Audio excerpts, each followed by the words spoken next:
With that, I think this is the perfect moment now to introduce our next speaker, our Lieutenant Governor Brian Calley. How about a big round of applause for our Lieutenant Governor?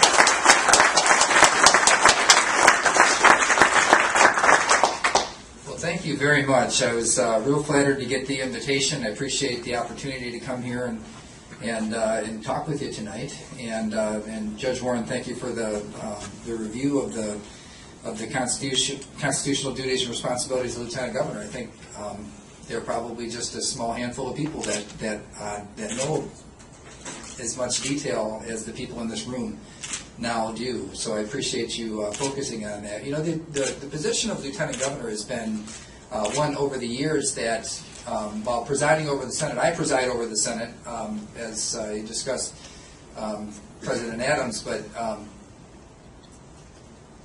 it's been fairly unusual for a lieutenant governor to actually preside, to be there during the regular session days, and to implement the rules of the Senate as passed by the body itself. And so it's been quite an experience, considering the volume of change that has run through that body over the course of the last few years, and it's been quite a privilege to preside over those sessions. I thought, though, since we had a little discussion on what the duties of the lieutenant governor are, to share with you a story about the first year when I was in this office, which was 2011.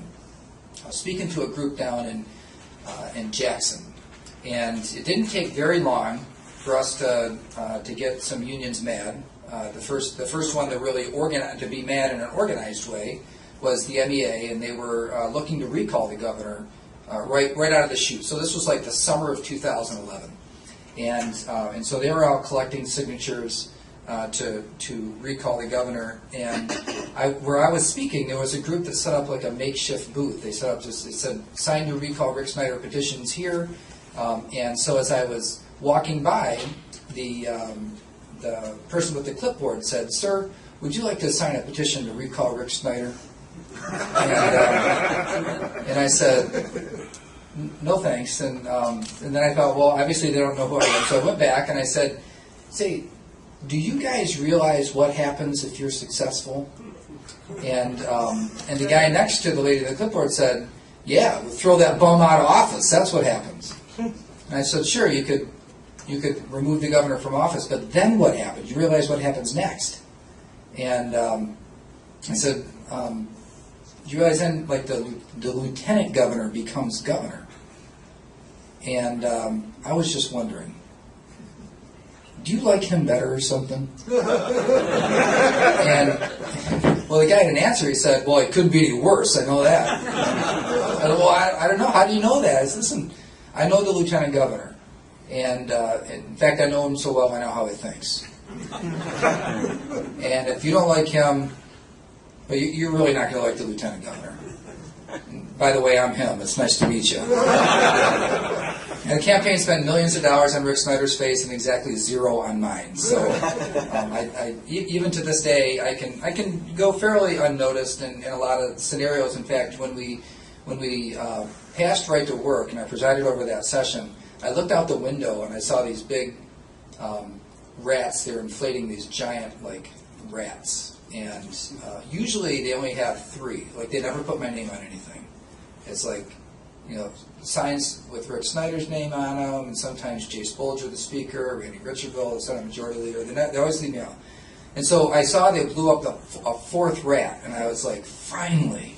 A little recognition, you know. So I after we were done, I went out. I was walking back to the Romney building, which is where our working offices are, and I thought I'd stop by the rat and get a picture there of it, and because it's kind of a big day, you know. So I went by the first one, said Snyder. I went by the next one, said Richardville, and the next one said Bolger, and the 4th one said DeVos. I'm like, what does a guy got to do to go to Little Respect around here? But as we've looked at just a whole slew of different issues, it really has been an honor, it's been a privilege to be in a position, not just to be a part of monumental changes. And you know about the things like right to work, and you've heard that the governor went through a journey himself on right to work in terms of where we started and all the circumstances that led up to his signature on that bill. And for me, it's been a real honor to be a trusted conservative voice in the governor's ear. Right? You heard Judge Warren talk about that. The duties of the lieutenant governor, with the exception of when he leaves the state, are really limited to presiding over the Senate and to implement the rules. But keep in mind that the body itself votes on the rules. So it's not like the lieutenant governor sets the rules. The lieutenant governor enforces the rules as the body themselves passes them. And so the power vested by the governor himself are where the real authority lies in terms of implementing or making a difference in policy matters of the state of Michigan. And so that's where it's been exciting. We know about right to work, and of course many of you have heard about the role that I played in the administration's journey to get to the governor's signature there. But there's been a lot of other things that I think that you would really love, and the volume of change is so big you may not have ever even heard about them. One of the things that the governor asked me to do is regulatory reform. When I first ran for State House of Representatives back in 2006, I thought I had this great idea. I thought, we've got enough regulations already. So anytime anybody wants to add a regulation, I think that there should be a rule that you have to repeal a legislation because we're regulated enough. All right, so how about this? When Governor Snyder put me in charge of the good government reform, which includes regulatory reform, for every one that was added, there's been 10 repealed. We are a net 1,600 less regulations in our state.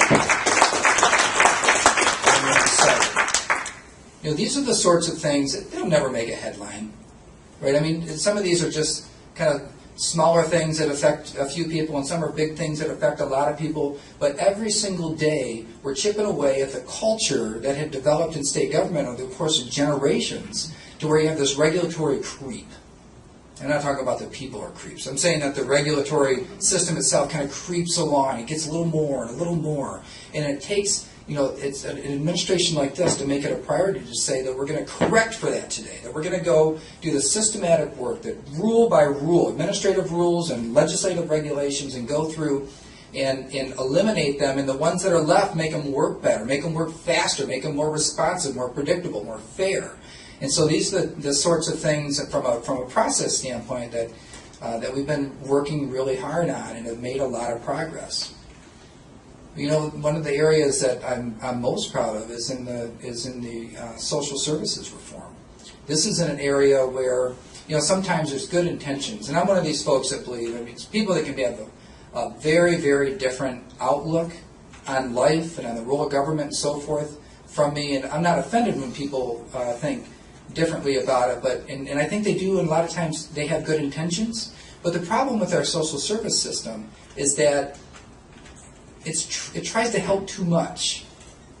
Right? Sometimes the best way to help people is to not help them too much.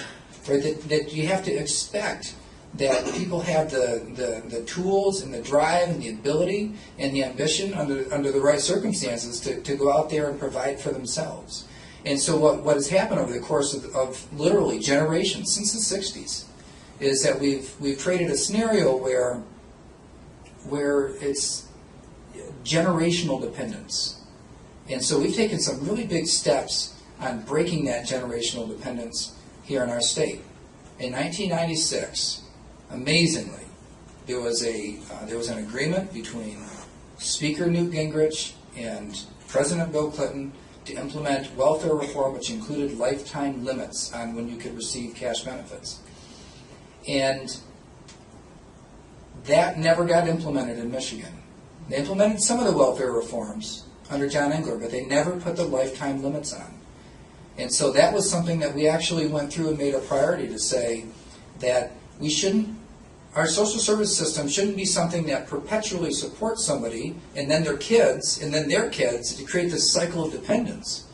right? That it needs to be like a partnership. People can have problems, and there might be some cases where we need to help people, but that should always be with the demand that people move toward independence. And so we actually reduced the cash welfare rolls very, very substantially. Today there are far fewer people on cash welfare because of the lifetime limits and because there are more jobs available in our state than when we started. But it's not just there too. You know, food stamp utilization has also gone down.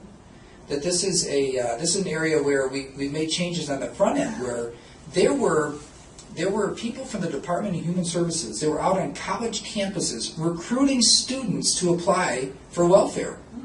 Because the students, they might drive to school in their dad's BMW, but on paper they look poor because they don't have a job.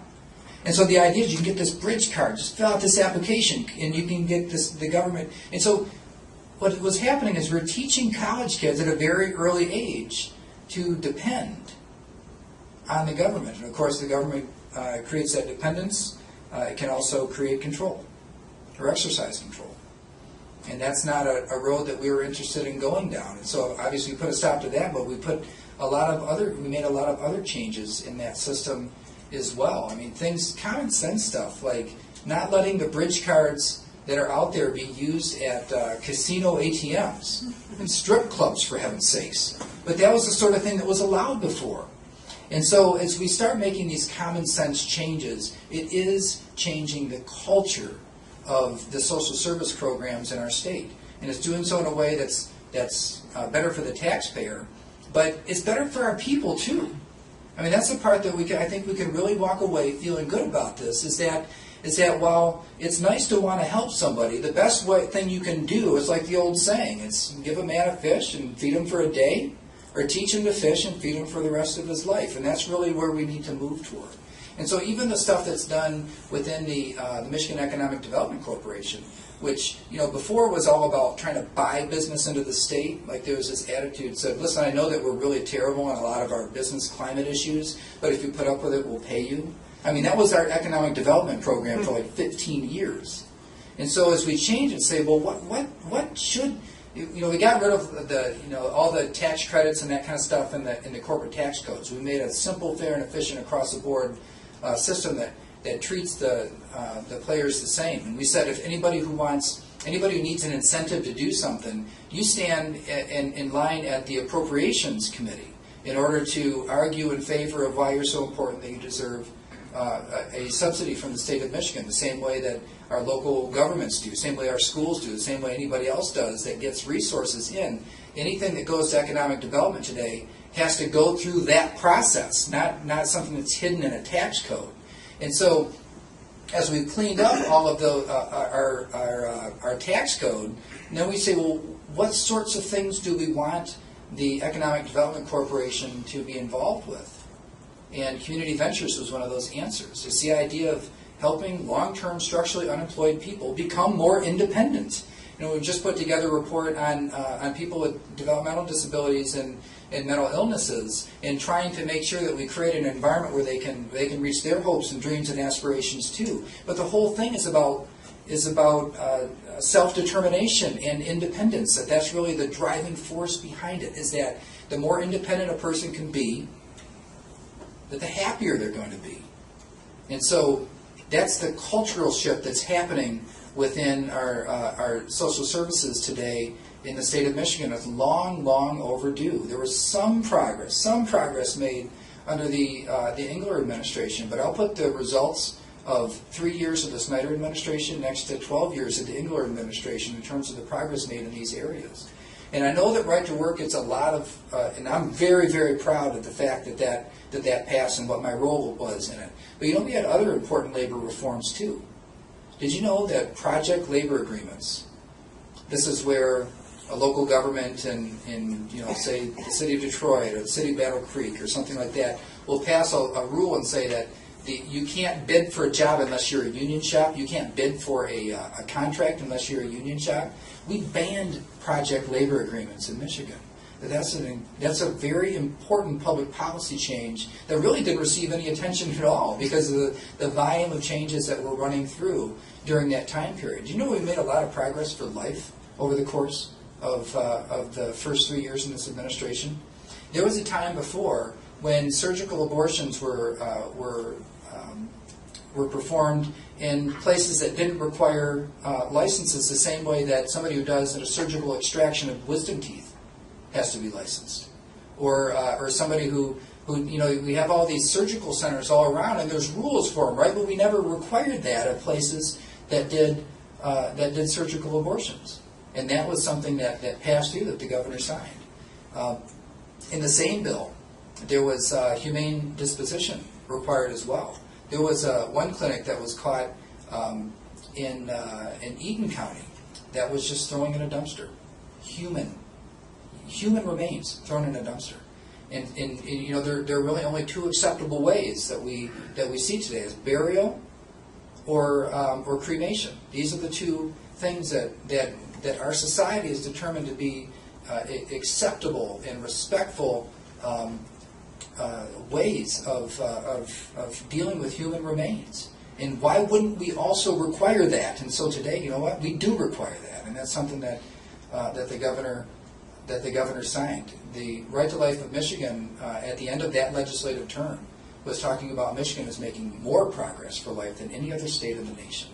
And so these are the sorts of things that, as we look at it, I know that there's a lot of controversy, right? I know that there are things that the administration has done that many people in this room disagree with. There are things that the administration has done that I disagree with. At the end of the day, the governor and I are a team, and this is one of the areas you can either agree or disagree on this point, that we have a vigorous debate among the people that the governor listens to within the administration. And I provide and argue the most conservative voice among that team. And I'm telling you all kinds of different areas where I won that argument. Right? There are sometimes I don't. I don't win every single time. And sometimes, but when the decision is made, the secret to the success of this administration, the reason why we have been able to eliminate a budget deficit and turn it into a budget surplus, the reason that we've been able to reduce debt by $2,000 for every man, woman, and child in this state, that, by the way, that adds up to over $20 billion less debt in our state than we had when we first started.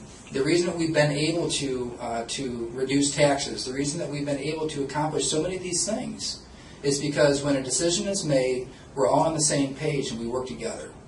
It's an important component. It's one of the reasons why the governor trusts me as much as he does. And it's one of the reasons why my voice carries a lot of weight in that administration. It's the reason why the majority of the time it goes the way that I want it to go. Sometimes it doesn't.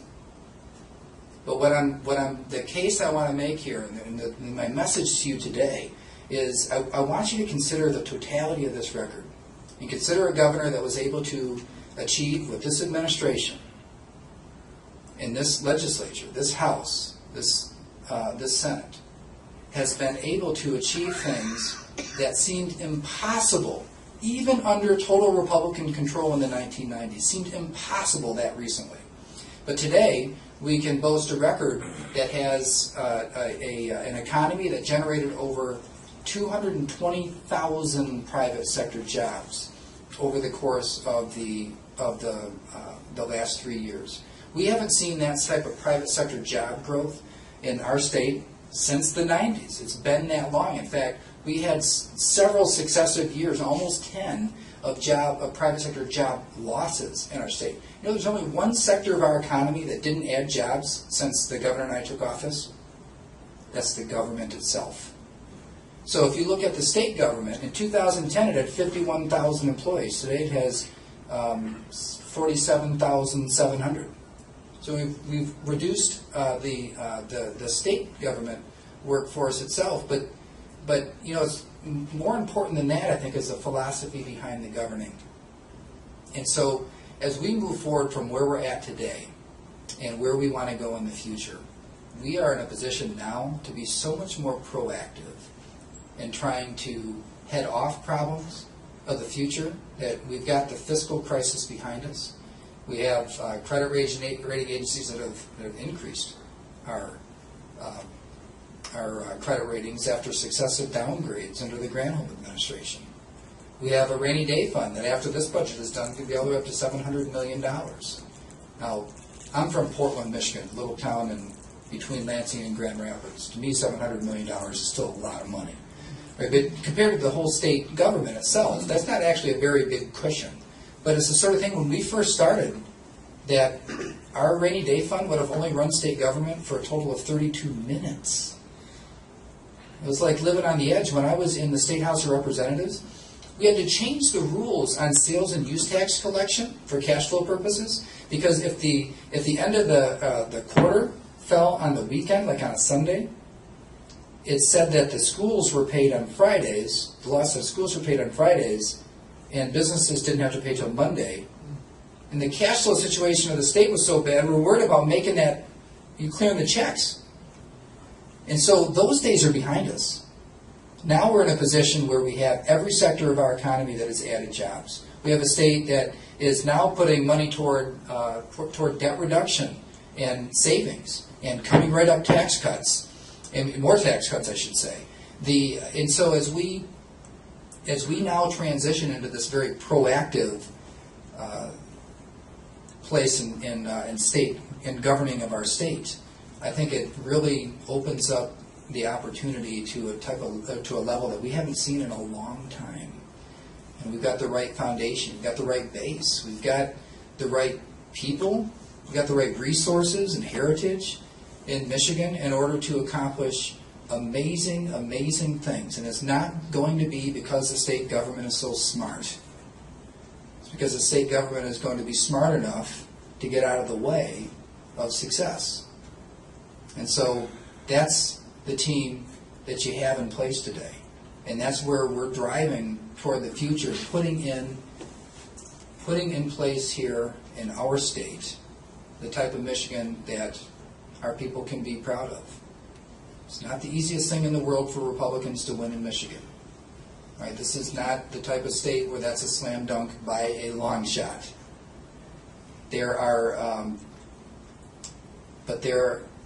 As we stand now, during 2014, an election year, we're really in a dominating position because of the outcomes and the results under Republican leadership. And it's something that we can really build on. Every single person in this room, particularly if you're out on a night like tonight, listening to somebody like me, that I know you've been a part of that success. So I want to thank you for it. I want to really urge you, regardless, this isn't whether or not you support me, but I just want to urge you to be unified, that we need to make sure that even when we have differences, and you like this candidate or that candidate, or you like this policy or you hate that policy, that at the end of the day, the things that hold us together are so much greater than the things that divide us, that like Ronald Reagan said, that a person who is 80% your friend is not 20% your enemy, right? I mean, this is the time when we really do need to be unified. We won't always agree, and I'm the first person to say, get behind a candidate you love and support them 100%. Right? But we can have competition without being divided, and so that's my plea to you tonight: is that there's a bigger issue than any one of us that hold an office, or any one of us that are a part of this amazing network of activism across our state. And that is creating a Michigan that will hold more opportunity, more security, better outcomes for our kids than what we ourselves receive. I'll stop there and say thank you so much for the invitation to be here, and I've got about 10 minutes, or you maybe take some questions.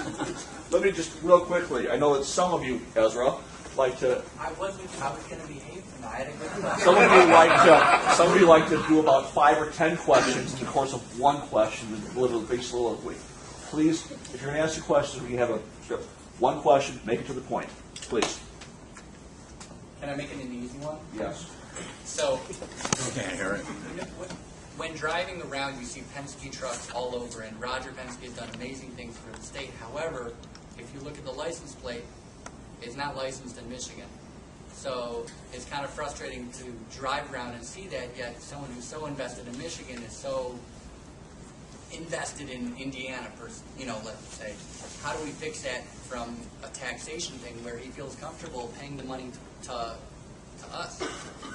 Yeah, so I think it's a great question. We always have to think about competition. I think of competition in 3 different tiers. So we have international competition, we have national competition, and we have regional competition. We have to pay very, very close attention to regional competition. Indiana is one. They had a whole strategy that was all about poaching businesses from Michigan during a time when we were far less competitive. And so they used to put signs at our borders that say, sick of high taxes and fees, come on in, with the capital I-N, like come to Indiana. And, they took those signs down now, and they have them on the Illinois border. And it said, it's kind of catchy. It says, Illinois, come on in. So, these are, that's, I think, just one kind of anecdotal example of the way that Indiana views its best competition, or its best scenario of competition is no longer Michigan. But there's no question that we have a lot of legacy problems in our state still to deal with. And so, like when we talk about the regulatory environment and talk about the corporate income tax changes, the labor changes, our education system, and making sure that we're generating, or we have a system that gives people the type of skills that they need to be competitively employed in a 21st century economy, that these are the sorts of things where, decisions that were made 10 years ago by a company under different circumstances, it takes time to undo those. There's the next time when they make a big decision on something, whether it's an expansion, whether they buy a new fleet of trucks, whether it's time to do new registration changes and so forth, that's something that we have to constantly be on guard on and make sure that we're in the best position to take advantage of those opportunities. I will say, though, that we have in other industries, particularly manufacturing. By the way, don't buy into this stuff like President Obama tries to take credit for the comeback of the automotive industry, and they act like everything good in Michigan is because of President Obama. The automotive industry does not have to be in Michigan, right? The help that they got from the federal government, they could have gotten no matter what state they were in. They chose, and because of our people, we have a high concentration of engineers in Southeast Michigan in particular, that they still had to choose our state over other places. There was tremendous consolidation. They consolidated into Michigan, not into other places where they're also located. But manufacturing in our state is so much bigger than just automotive. This is one of the hubs in the nation for furniture manufacturing. This is one of the hubs in the nation, in the world, for chemical manufacturing. There's appliance manufacturing and aerospace and defense just a little bit east of here. There is a tremendous amount of non-automotive manufacturing that has added jobs in our state also. So I think it's important that as this debate or this dialogue comes, and there's people from Washington that like to say, yeah, but anything good happening in Michigan right now is because of the auto industry bailout that the feds did. It's kind of odd because George Bush actually signed that bill, but in any event, when it comes to the success in our state, that we're doing a major disservice to entrepreneurs and other industries in our state when we limit it just to celebrating the auto industry. I love the auto industry, I really do, but we're way bigger than that now. And it's a huge part of our current economy. It'll be a huge part of our future. But there is so much more, and it's because we're more competitive. That's why it's happening here. So there's some legacy issues, like you had mentioned, the registration of Penske trucks, but we're winning people over. We really are. I'll let you go ahead and just call up. How about sir in the blue shirt? Yes, sir. What are we going to do about getting Common Core out of our schools? So this, I'm just going to have to ask for some patience from you on this. So there's a policy decision that has been made to implement the Common Core testing in our state, and I promise you I'll be watching it very closely for what the impacts and the ramifications of that are. One thing I will say, I know there's some talk about Common Core books and that it has liberal things in it. Listen, textbooks producers or textbooks companies have been putting liberal stuff in textbooks for a long time. That's not something new with this particular testing standard, but there's a lot of folks in the front end who have said that this is what this testing standard is going to do. This is what the outcomes will be, and so it's something that I'm going to be all over in terms of what are the actual impacts or ramifications. This is one of the areas that I think many of us are understandably uneasy about, and it better deliver what it says it's going to deliver, or thankfully the legislature put within the authorizing language the ability to pull back on it at any time. So it's one of the areas where there is an out to it, but that policy decision was made, it is passed, and it's happening now. Now it's a matter of accountability and adjustment.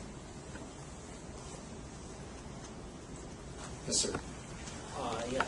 Hey, I've heard arguments that there's been a lot of low-level income and job growth, fast food type of stuff like that. Do you have any numbers on the middle-class income job growth versus fast food level job growth? Yeah, I do.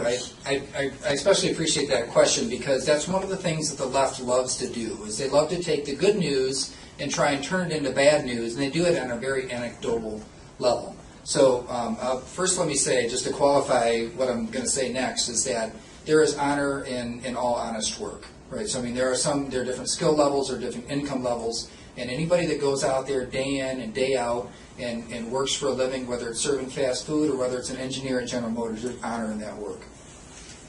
The University of Michigan just did their, late last year, did their economic summit, where they did they looked at what happened in the last few years and they project what's going to happen out into the future.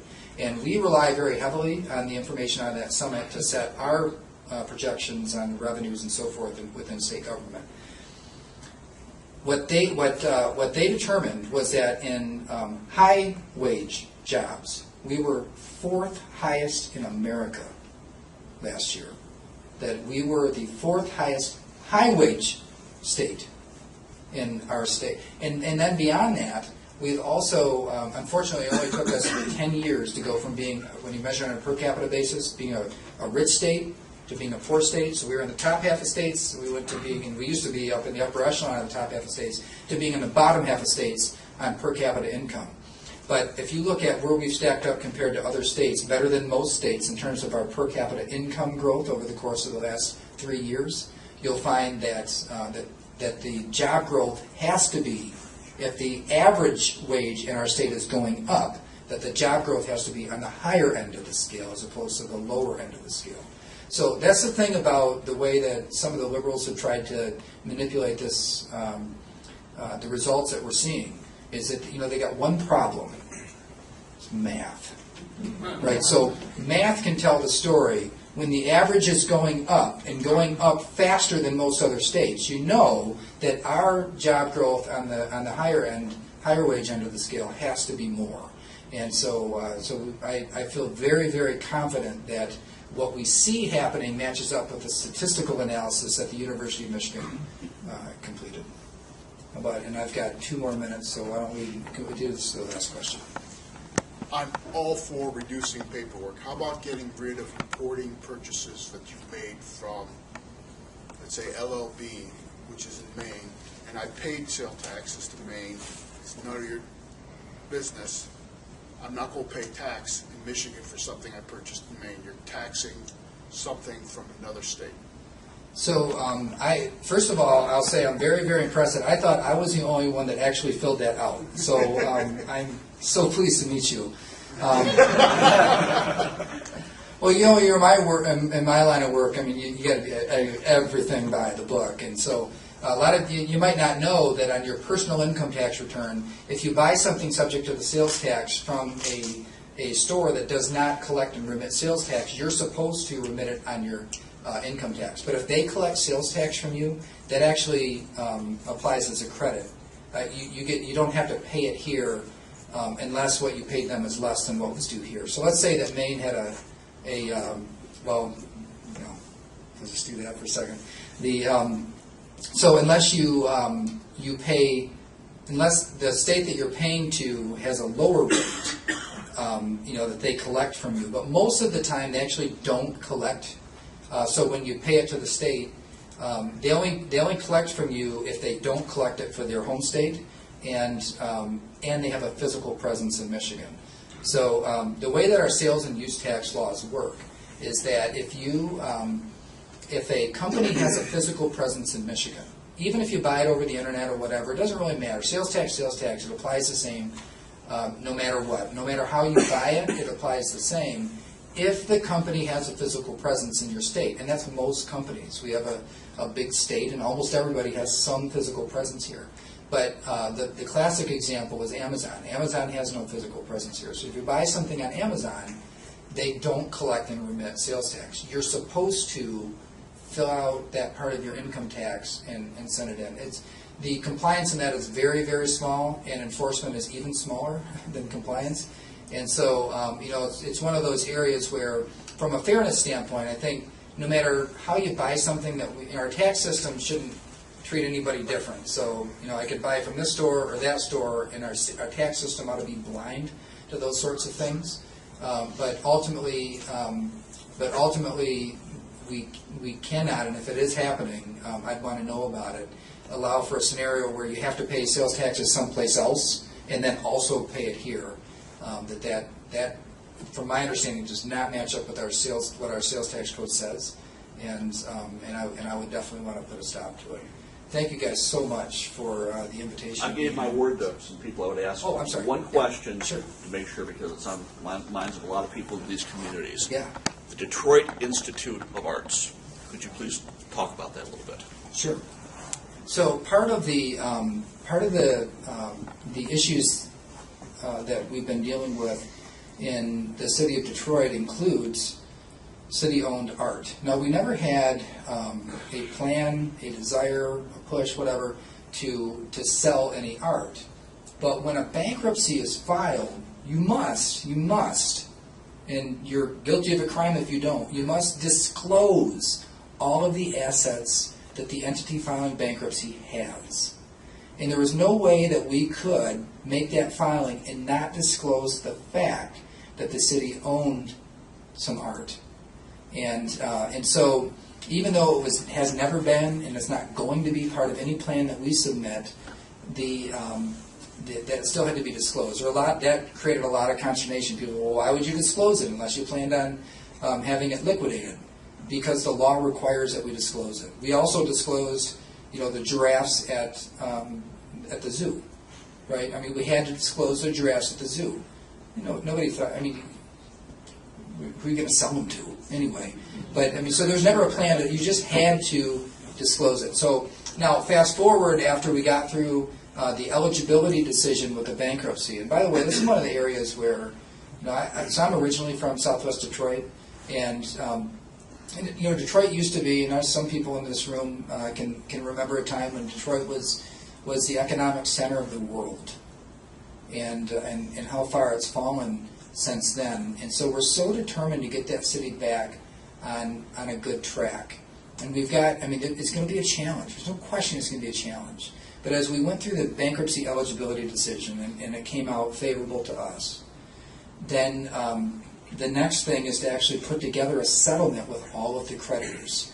And so there have been enough foundations that have come to the table, and in order to secure the assets of the Detroit Institute of Art, that I'm very confident that there will be a scenario in the future where, number one, the art isn't liquidated, but number two, where that entity is separated from the government, and then to exist like most other art museums exist, which is a separate nonprofit organization.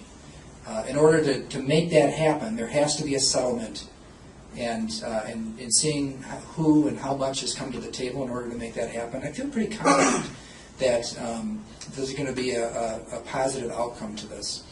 The other thing I'll say too about the settlement, and the governor talked about putting $17 million per year for the next 20 years into the settlement pot. That this is the reason why this is important. As you know, for example, the Attorney General was arguing. He's in an uncomfortable position. He has to argue actually both sides of this case, but is arguing that there is a guarantee to the pensioners, even though there were 13th checks paid, even though there were bad investment strategies, that there is a constitutional guarantee on the pensions. And so what does that mean? The liability there is $3.5 billion. And so what we would like to do is settle everything on the front end for an amount, what the governor put on the table is $350 million, in order to just settle the whole claim on the front end and not have the back end risk of asking taxpayers to really foot the bill if a court decision went against us in the future. And so this is a pretty big it's a very big liability that's out there. But we feel confident that the legal team that's in place to protect our taxpayers is on the right track and will win. But we think that settlement on the front end, as part of a global settlement of all the debts of Detroit, is the best shot that we have in getting that city on a more positive track.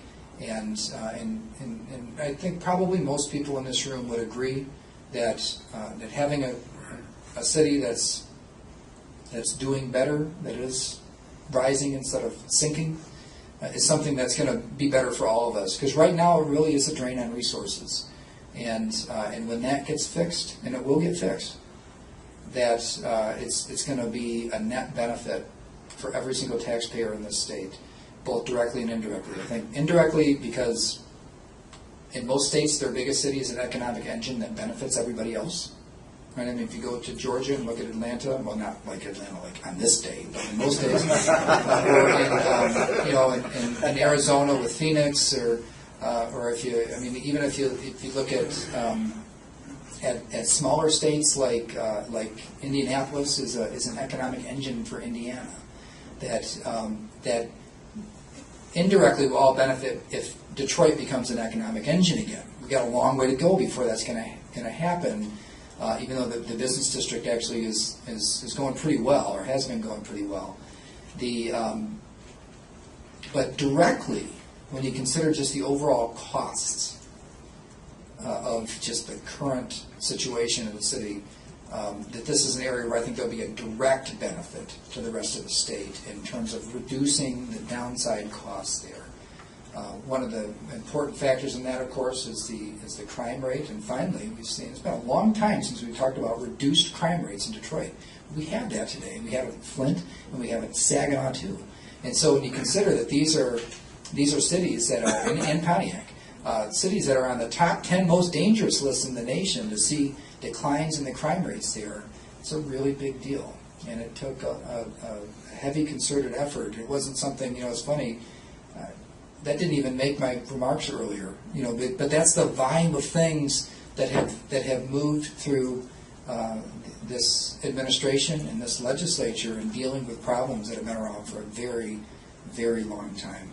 You guys have been, I'll say too that I probably had 10 phone calls when we put out that I was going to be here, and people saying, I don't know, those guys are really going to treat you bad, and I'm going to call every one of them back and say, guess what? They didn't. they were great. So quit talking bad about them. So I want to thank you for the invitation. I want to thank you for hearing me out, and I want to thank you for being a part of the movement that has made such a huge difference in our state. I'll leave you just with one thing. It's kind of a life verse, if you will.